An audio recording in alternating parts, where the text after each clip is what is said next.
Next story will probably make you angry. It might also make you wonder about a few things. In a time when there's so much emphasis on security, how can a gang of graffiti vandals find it so easy to attack public property?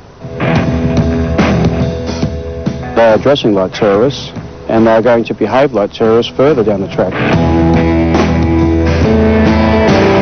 It's organised crime. There's the planning, the execution, the getaway.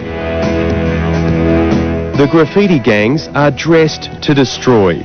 Balaclavas, rubber gloves, even official security uniforms from the railways. I think it's disgusting that they can actually get onto State Rail property dressed as State Rail security guards is absolutely obscene. And the fact that they can do it in broad daylight, it just stuns me.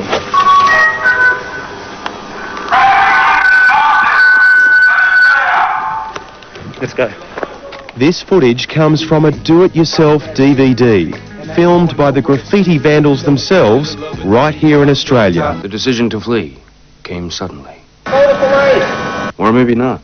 Areas that are close to railway stations, schools, main roads, commercial areas, you can get hit every single week. So in this alleyway we come back probably 2 or 3 times a month to clean graffiti off. And it's straight back on there. Straight back on again. Tim Ritchie was so sick of graffiti, he made it his business to get rid of it. We see it in every state, every city, just about every suburb. But what we don't see is the annual clean-up bill. There are no official figures and not a lot of research into the extent of the problem. However, the best estimate is around $250 million. That's $250 million every year just to clean up this sort of mess. Imagine what that money could do to fix our hospitals, our schools, or our roads. Train! There. This young man could have been killed on the tracks. You'd think a close call like that would teach him a lesson. What do we do? I've become aware that it is becoming more sophisticated and we want to catch these gangs and put them out of business. John Watkins is the Transport Minister in New South Wales, which has recorded a 4-fold increase in graffiti crime. We're at war against these graffiti people and we will not give up until we stamp it out. The laws across the board are just far too lenient. There's not any. It doesn't discourage people from doing it. They get a slap on the wrist, they get let go, and they're back on the street doing it again the next week. Videos and photos are their trophies, so the graffiti gangs return to the scene of the crime to record their handiwork. On this station, a security guard watches on. So you like this kind of stuff? Yeah, it's cool. Makes them look better. It clearly illustrates that the kids are fearless of the law. Steve Bearden is a councillor in the Victorian city of Casey. He's also the founder of Rage, Residents Against Graffiti Everywhere.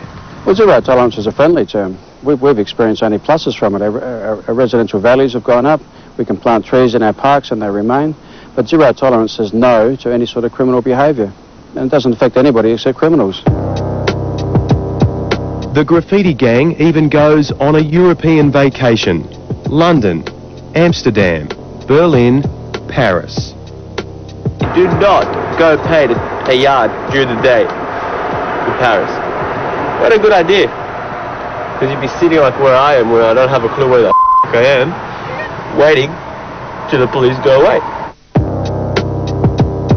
There's an old saying, if I can't get my name up in lights, then I'll put my name up in lights, Matthew Peat is a legitimate graffiti artist who's been spraying for more than 2 decades. There's definitely a lot of illegal stuff around because there's not that many opportunities to do legal stuff, Like, I've been involved in setting up a few legal walls, but there still needs to be a lot just to sort of address the spontaneity of people wanting to express themselves. The DVD has been selling over the counter at both music and paint stores. Police are now studying the vision, hoping to track down the main offenders. We're going to come looking for you. We won't give up. We'll put the resources in place. We have to stamp it out. Ben Fordham there, Independent MP and Speaker of the South Australian Parliament, Bob Such, says the way to make vandals face up to the consequences of their actions is to introduce what he calls fair income work camps, and the state government has agreed to consider the idea.